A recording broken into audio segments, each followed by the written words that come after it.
sports, politics, life. MyPillow presents Kevin Keatsman Has Issues. Use promo code KKHI at MyPillow.com. Election season is here. Monday is the Iowa Caucuses, and we all know what is on the line for Republican presidential candidates. I personally believe this thing is going to fade very quickly. There will not be much of a primary season. There's nothing going on with the Democrats, and this thing will be decided in a matter of weeks. And the Iowa caucuses, I think Trump will win. I think the polling is very strong there. Now, the caucuses are weird. It's not the same as just lining up and going in and voting and having a primary. So it's a completely different deal. And Ron DeSantis has 1,500 caucus leaders at various precincts and counties around the state and is believed to have the best ground game that anybody's ever built in the state of Iowa. So you never really know what happens when people get together and start talking about who they're going to vote for, which is what caucuses are. So a lot of things can happen, but I've been just kind of feeling like a little bit of excitement toward this just to get some. I don't want some long, drawn-out, dragged-out thing until, the conventions this summer. Let's figure out who's running against who, and let's go. Let's just get it done, and let's start working toward November and talking about the things that are important to the American people. I felt pretty strongly about that from the start, and I know that takes it away from a lot of states and a lot of people, but hey, listen, if it's close in the early states, if it goes from Iowa close to New Hampshire, South Carolina, and it's close everywhere, then great. It will expand out and be a national primary.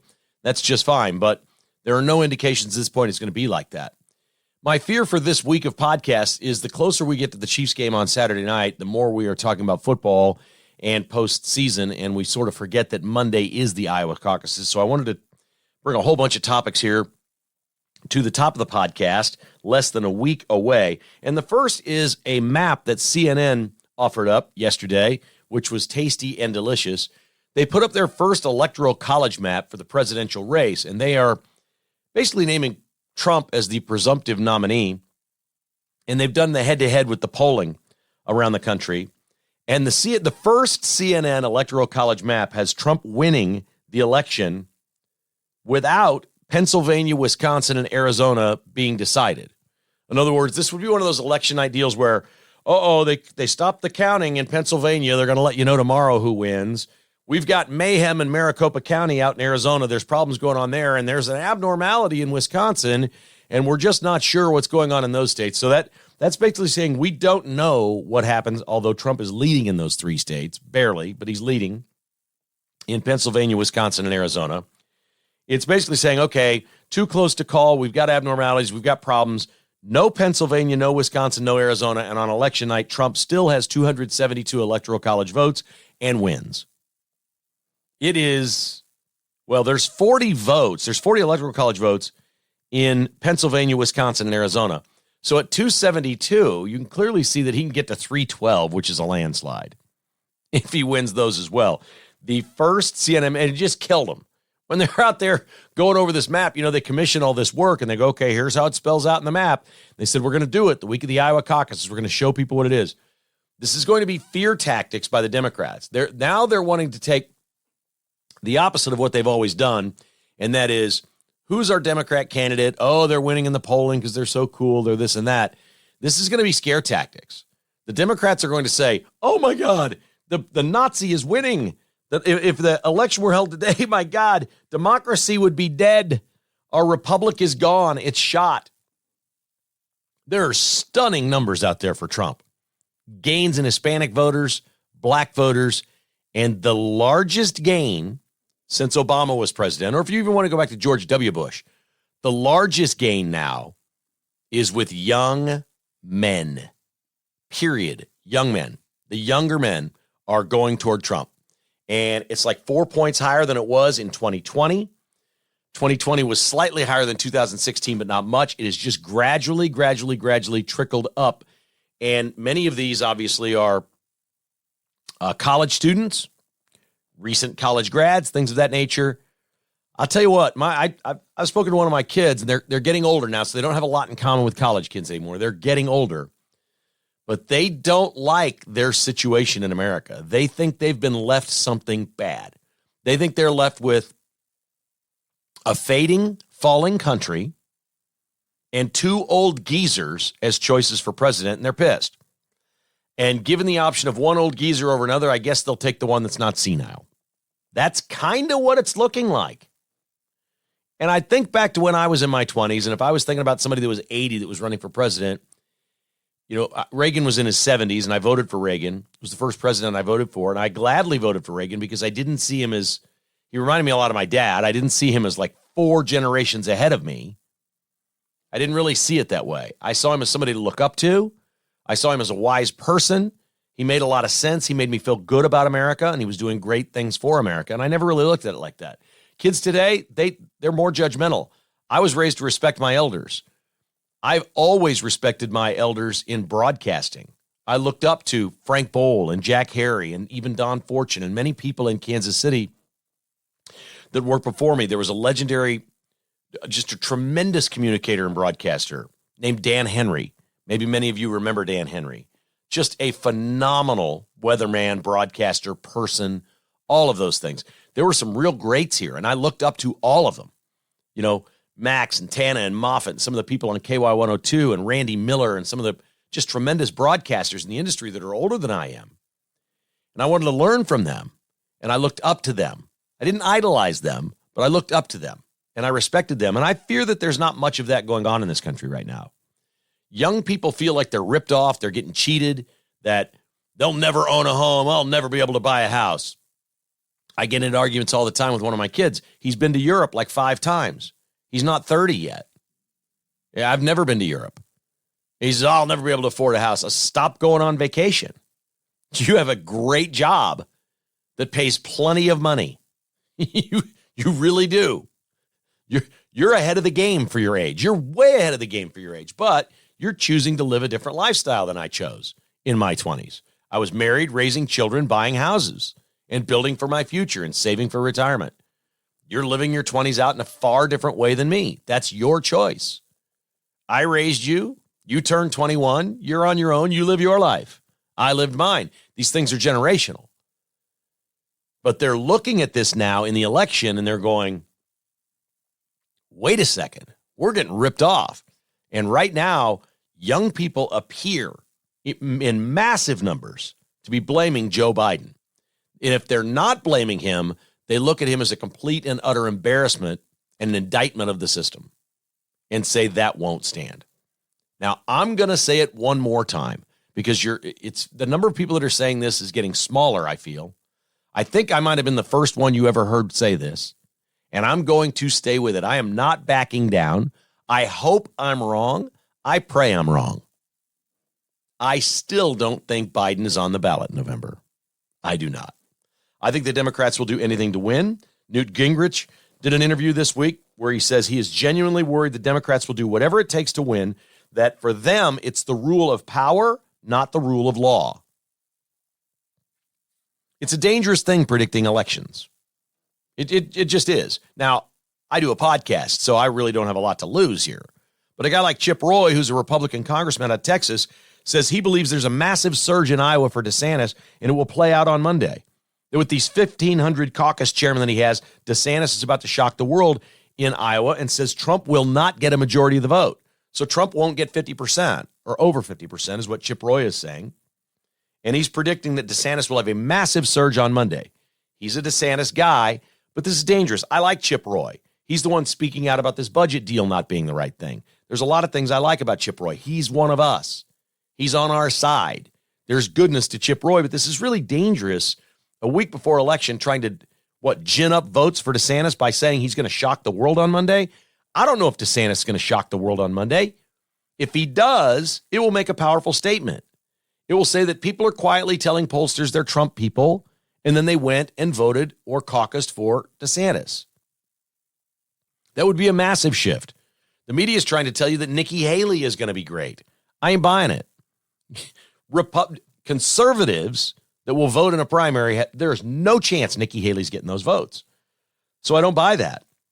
Phil Klein is the former attorney general in the great state of Kansas. He's now the director of the Amistad Project, and his only issue, his only business in life is election integrity. He has sued the federal government. He's tried to file lawsuits for the 2020 election. He's done as much as anyone, although he's not as high profile as Harmeet Dillon and some of these other people. Phil Klein went on Newsmax with Sebastian Gorka on Monday and said, quote, our 2024 elections are not secure. Phil Klein went on to say, we have not fixed what we needed to fix. And he made it sound like we're not close. A new expression will happen in 2024 because for some reason, America collectively is allergic to understanding the truth and initiating common sense reform. He says that the Democrats, through law changes since 2000, after Bush, Gore, and the hanging chads, the Democrats have spent 20 years perfecting small little laws and giant laws that have benefited them to privatize elections, to count ballots off-site where the election workers that are sanctioned are not watching, that billionaires like Mark Zuckerberg are able to privatize this. And when they have not been able to privatize it with money from billionaires, they're letting nonprofits tabulate votes. They're letting nonprofit agencies take bags and bags and bags of ballots and votes and count them. That these people cannot be trusted, that the left has worked on this for 20 years. And he says this isn't something we can fix in 4 years. It is a 20-year massive project by Democrats to steal elections. That they saw what happened with the hanging chads in Bush v. Gore and said, we're going to go play the long game here. The lucky thing for them was Obama came along and America fell in love with Obama. Now, a gazillion people that voted for Obama don't vote for Democrats anymore because they found out he was a fraud and that he lied and that he's not what he said he was. You cannot explain Joe Biden's 81 million votes. It is absolutely impossible. He's nowhere near that today. Nowhere near that. And Phil Klein is saying he is sounding the alarm bell. It does not matter. And he used this term, a new expression. He says, I don't know what it's going to be, but they know what they're doing. It's the same thing Newt Gingrich says.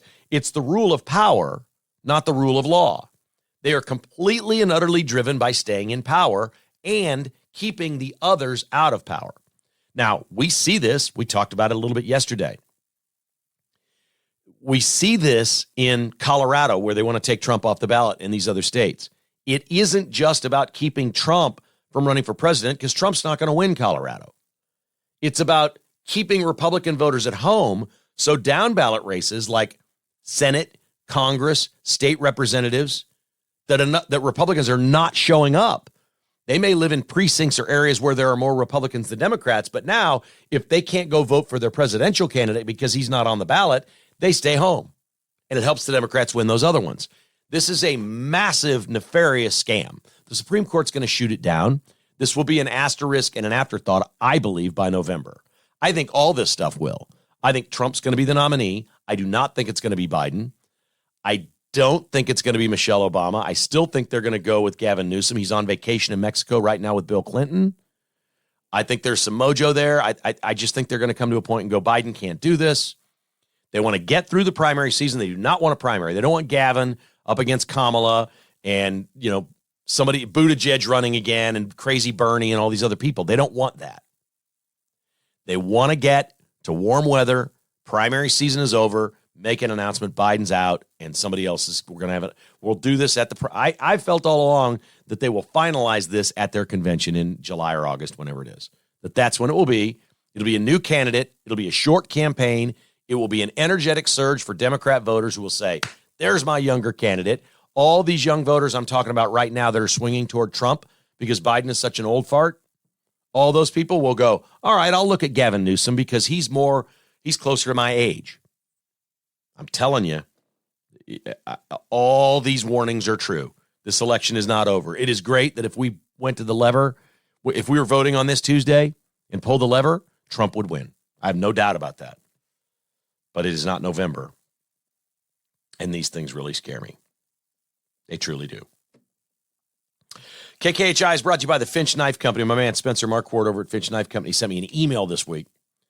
He said, Kevin, you know what? Starting Wednesday, I had a listener send me an email that with his company and the people he's with, he bought 50 Finch pocket knives and had them laser engraved on the blade and gave them away to his clients and employees and such. That is a great idea for a corporate gift.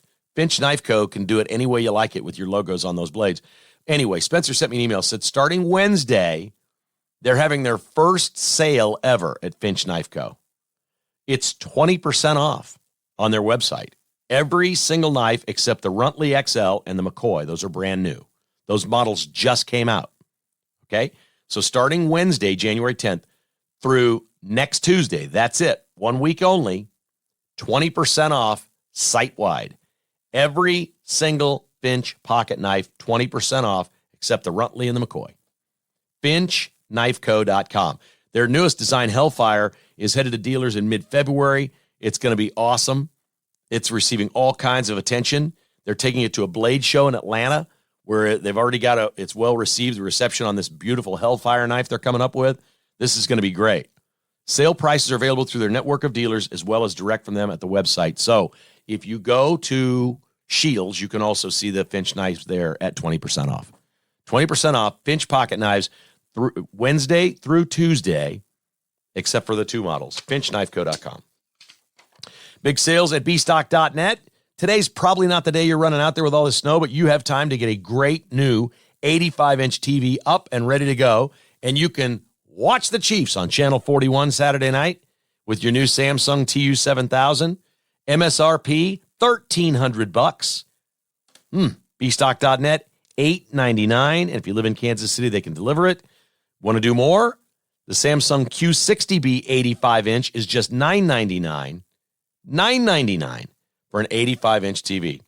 Lenovo ThinkPad L14s, just $399. Vizio's in-store, 25% off. And they've got appliances at bstock.net, 14680 South Flaming Road. And don't forget, my man Gary Joslin and his team of my friends over there, Dave and Cameron.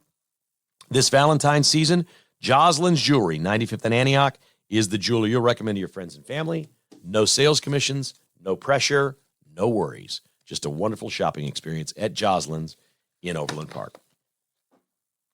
How about this 737 MAX 9 jet for Alaska Airlines where the door, what do we call this? The door plug blew off mid-flight. You've seen it. Now United Airlines says they found loose bolts on their door plugs. I'm the only person asking this question. I keep watching the news coverage. I wasn't going to talk about this story much because it's bad. It's really bad. But I don't hear anybody asking the simple question. Why the hell are they building airplanes with door plugs? Either put the door on or build the fuselage without a door hole. They order these planes to be built, right? I'm Alaska Airlines. I'm United Airlines. I'm ordering a 737 MAX 9. And because they're cheap, okay, they don't want that extra exit row. If there's an exit row, you lose frequently or typically, you can lose a whole row of seats. So people who are taking orders of this airplane are saying, we don't want the extra exit row, plug the door. We have enough exit doors. We have one where you load in the front. We have one back in the back where the flight attendants are. And we have one in the middle. But we don't need two in the middle. We don't want the extra fourth exit door. Plug the door. Why would you build the fuselage with the door hole? They're plugging door holes. Okay, let me start over. If you haven't seen this, if you're sitting in exit in 26A, you are next to a window. There is no exit door there. You don't see a door. It's just the interior is done like the rest of the airplane, and you've got your little window you can look out, the whole deal. What you don't know is the other side of that plastic crap that you're leaning up against is a plugged door. There is not a door in there. It is a door plug. And as the plane flies and hits turbulence and it hits the ground, apparently the bolts come a little bit loose in the door plug because it's not designed for a door plug. It's designed for a door. And if you're not going to put a door in there, build the fuselage without the door hole. Am I crazy here? I can't be the only person. I'm not an engineer. I don't work for Boeing. I can't be the only person. Don't build it. Don't build the fuselage with a door hole. If the order for the airplane is, we don't want a door there, don't build the hole into the fuselage and plug it. Oh my God. How many corners are we cutting in aviation these days? Between overcrowded airports, air traffic controllers stressed out, pressures to fly. We're plugging doors. Can you imagine custom building a $100 million aircraft or whatever these things cost? $75 million aircraft. Can you imagine building that? And they take, 2 years to build one? Oh, there's a hole there. Let's plug it with bolts. They don't even rebuild it and rivet the thing back together. Nope. Apparently we're going to leave it to where we can take the door plug out and install a door if we need to. What? Your airplane shouldn't be a convertible. By definition, that is a convertible airplane. We think of convertible cars as top comes down. Well, anything that is convertible becomes something that it is not designed to be. That's what this is. This is a convertible airplane. I'm not surprised that the door plug doesn't work. What? Oh my God. Are you serious? What about the Boeing brand? And seriously, the word MAX. I mean, they got to drop MAX on everything now. The MAX 8s were out of commission for a year and a half? Now the MAX 9 is the next thing. Just drop the name MAX. Just go drop 737. It's time for something new. And I don't know about Boeing's brand and stock price and everything else. They're grounding airplanes all over the place again. Oh my gosh. Did you guys see this story?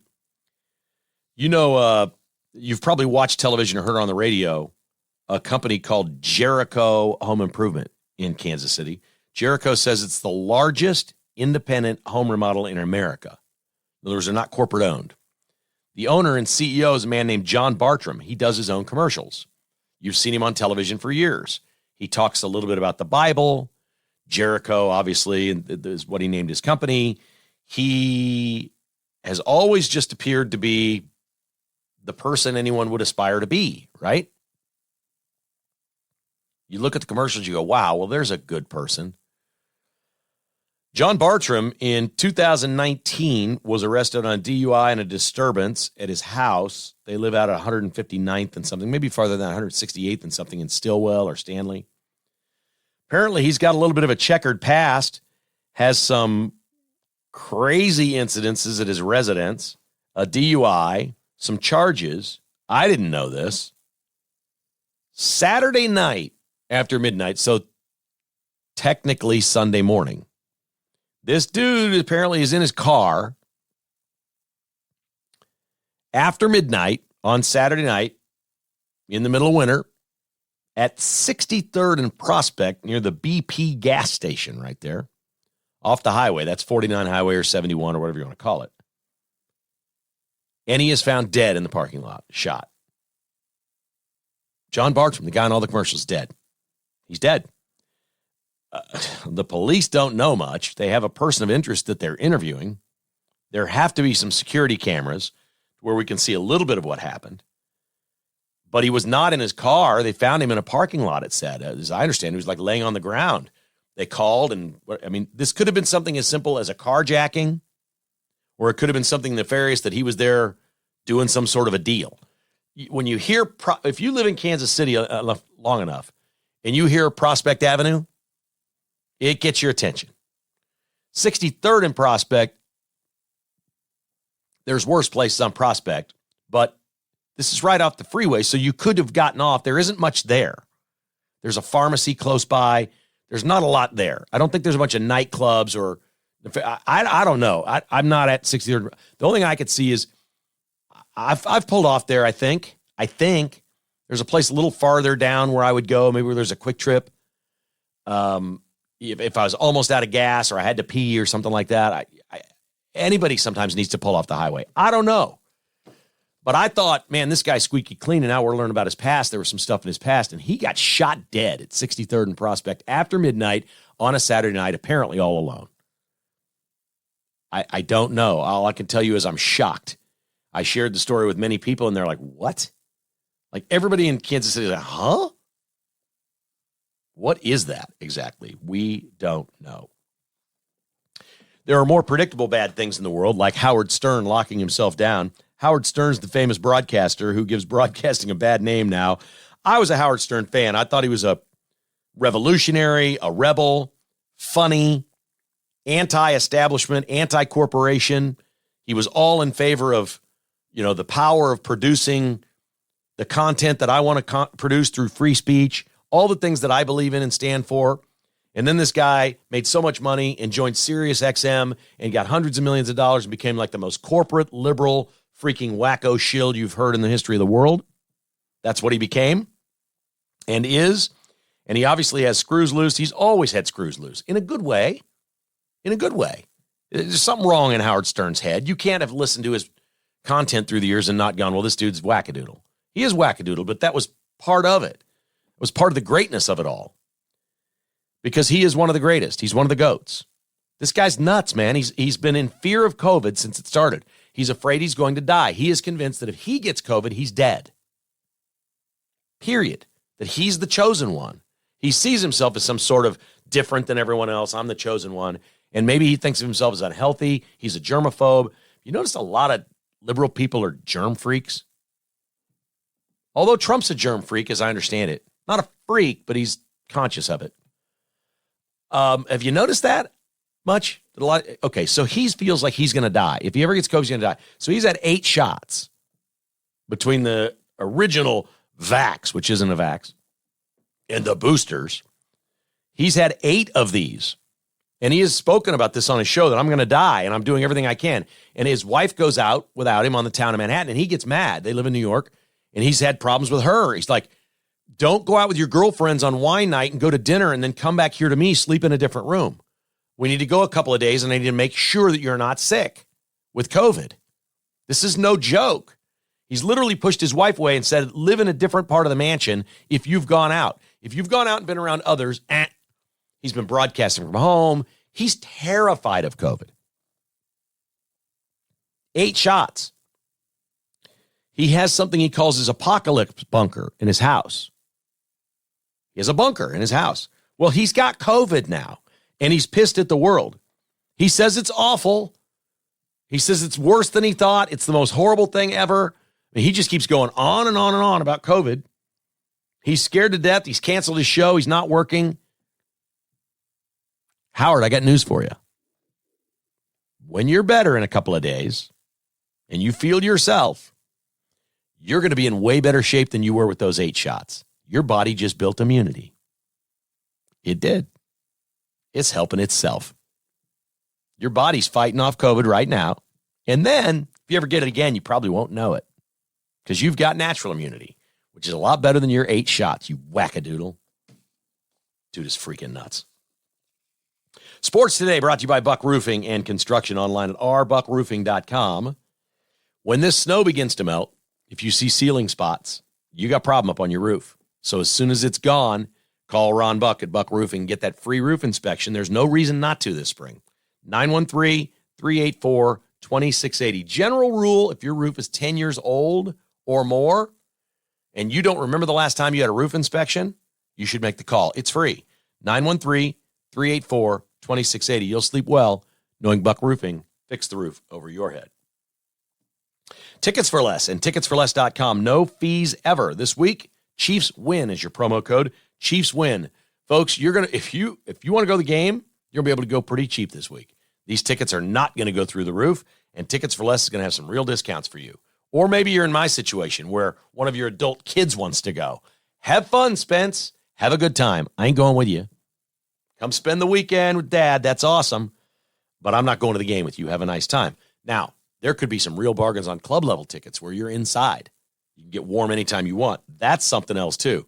Ticketsforless.com. 685-3322. They will personally help you on the phone or log on to ticketsforless.com and use that promo code ChiefsWin.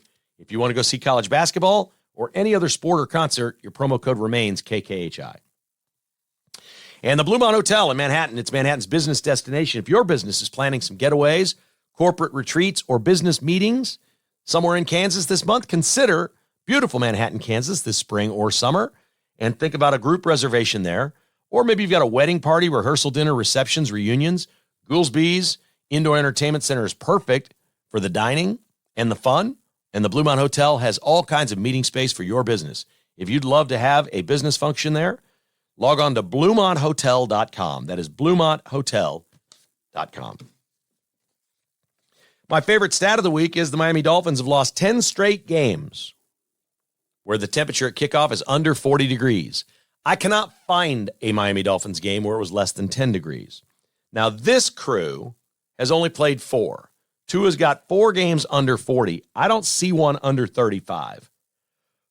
So he's never played in anything this cold. He grew up in Hawaii. He lives in Miami. It is a factor. I keep getting emails from people. This is not a factor. The Chiefs have to play in the cold too. I agree. Mahomes has played in much more cold weather. I don't care. He grew up in Dallas. Dallas has cold winters too. Not like Saturday night, certainly. But Mahomes has done this. It's an advantage. It doesn't guarantee the Chiefs are going to win. But if the Dolphins as an organization have 10 straight losses where the temperature is under 40 degrees, that's a thing.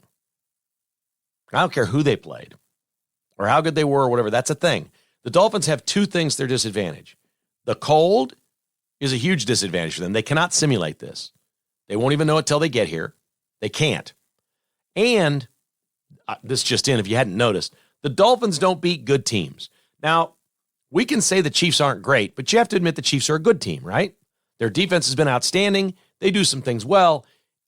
They've become a team this year that's different. If Mahomes doesn't turn it over, you're in for a long day with the Chiefs. You're going to have a hard time beating the Chiefs in the postseason if Mahomes doesn't turn it over because the Chiefs don't give up 20 points.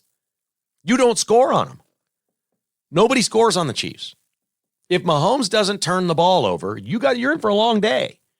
So Saturday night's pretty simple. The Chiefs take care of the football, don't turn it over, don't do stupid things, and go play against a team that has if Miami was a college team, we'd be looking at the Dolphins and saying, oh, they don't belong in the college football playoff. They didn't play anybody. Oh, they'd say they didn't beat anybody. They played teams. They just lost to all of them. They lost to every good team they played all year. They did. They didn't beat anybody any good. So I think that's important, and I think the weather is a factor. The Chiefs, this is amazing. This is amazing. It is their 14th straight home playoff game. 14 in a row. How long did we go that the Chiefs did not have a home game at Arrowhead? Or the long stretch between that the Chiefs didn't play at Arrowhead? They had no playoff games at home, like very few, none. Now they've got 14 straight, and it will likely end if the Chiefs win. If they lose, they can keep it alive next year.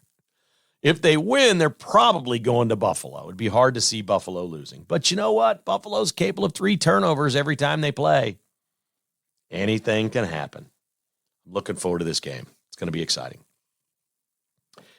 The Chiefs, in conjunction with Sporting Kansas City, announced that Miami will be here in April 13th, but not the Dolphins. This is Inter Miami FC. It's the soccer team that Lionel Messi plays for, the most famous soccer player in the world. He's playing against Sporting Kansas City, and Sporting said, you know what? We can put 20,000 in Children's Mercy Park, or we can put 50,000 in Arrowhead. And they're choosing Arrowhead.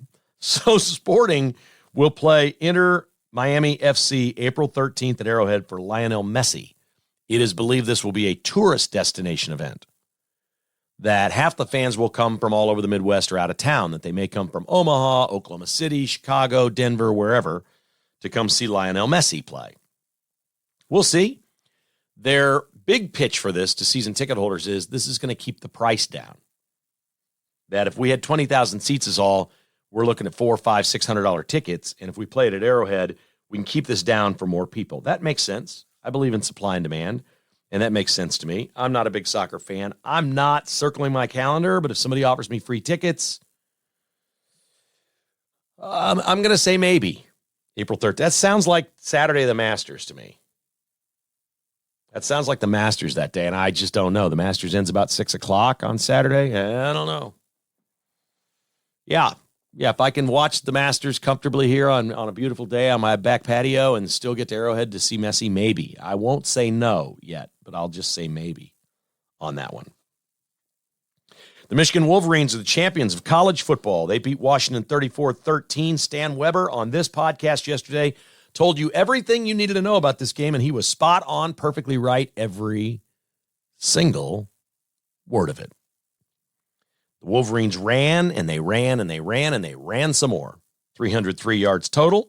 Blake Corum had 134 yards and 2 touchdowns. Donovan Edwards busted 2 long touchdown runs in the first quarter to set the tone for this game. Washington got hit in the mouth. They hung in there. Washington did a lot of things right in this game. I'll get to what they did wrong in a moment. They did a lot of things right, but Michigan did everything right. They played mistake-free. They punted the football when necessary. They played defense. They didn't commit a lot of penalties. They did exactly what the Chiefs need to do in the postseason. If you watched this game last night and you watched Michigan, that's what the Chiefs need to be in the postseason. 4 or 5 times in the second half, Washington, after being down 17-3, had a chance to tie the game. They had the ball with a chance to tie the game, I think 5 possessions in a row, and never did it. And the reason they didn't do it is the most hurtful reason at all if you're a Washington Huskies fan. It is not that your team wasn't good enough. It is not that they played in a different conference. It's not any of these other things that people will point at. There's a very sad truth to the sport of football, and that is if your quarterback pukes and doesn't play well, you don't win. And Michael Penix Jr. was the best player in this game, going into this game. And it wasn't like completely mistake-filled football. He had the interception where his own lineman stepped on his foot and a Michigan lineman barely tipped the ball, and Michigan got the interception. It wasn't that he didn't turn it over. There was a turnover. It was the misses. There were some dropped balls by Washington receivers, but he missed wide open guys. There were 5 or 6 plays in this game where he had an open receiver that would have gone to a touchdown, and total, 2 or 3 of them, he missed the guy. 2 or 3 others, he threw the wrong receiver. He had receivers wide open for a touchdown and didn't see the field. Now, I've not heard a single person say Michael Penix doesn't see the field well and doesn't read, because all he had all year was these long touchdowns and all these big plays.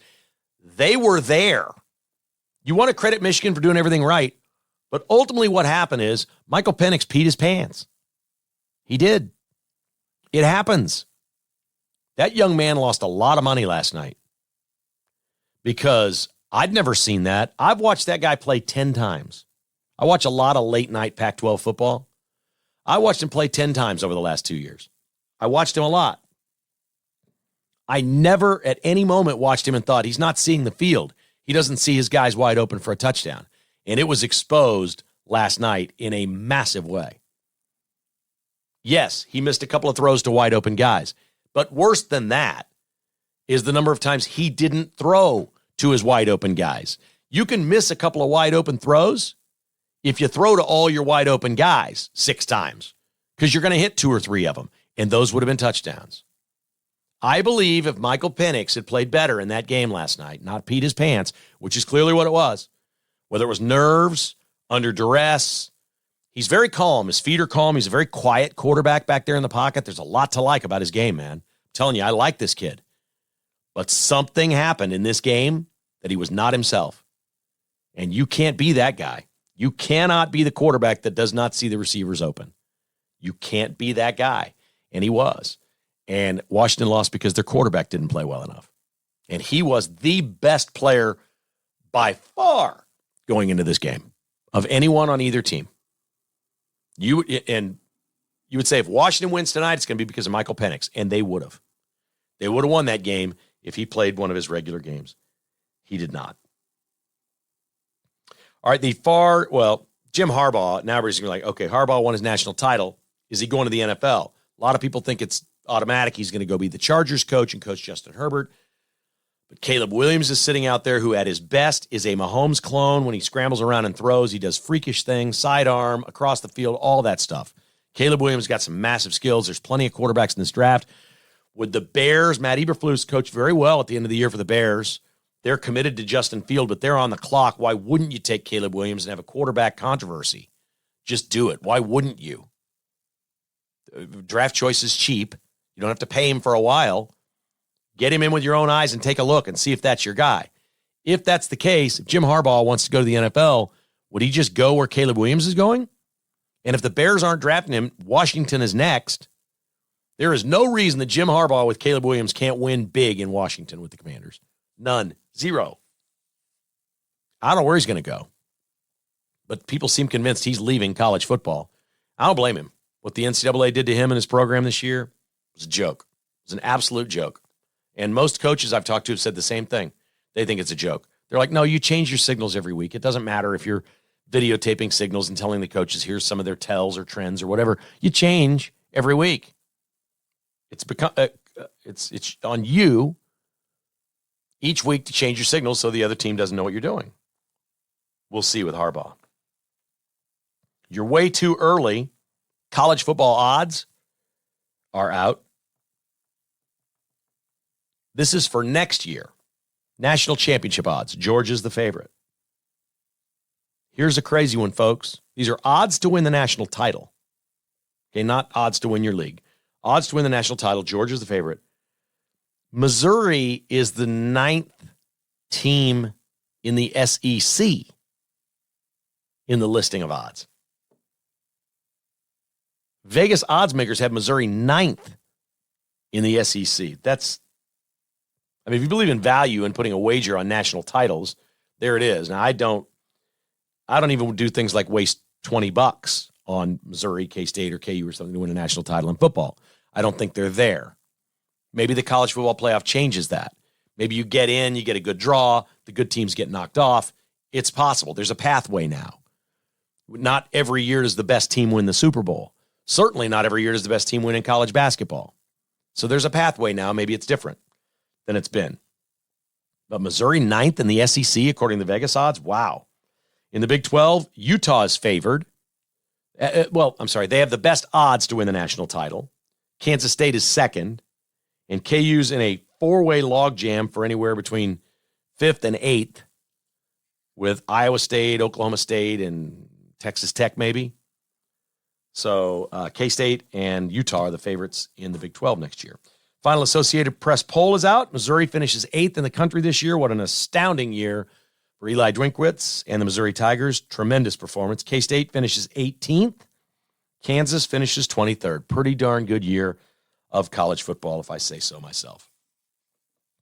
Our final is brought to you by Roberts Robinson Chevrolet GMC, online at robertsrobinson.com, home of the lifetime warranty.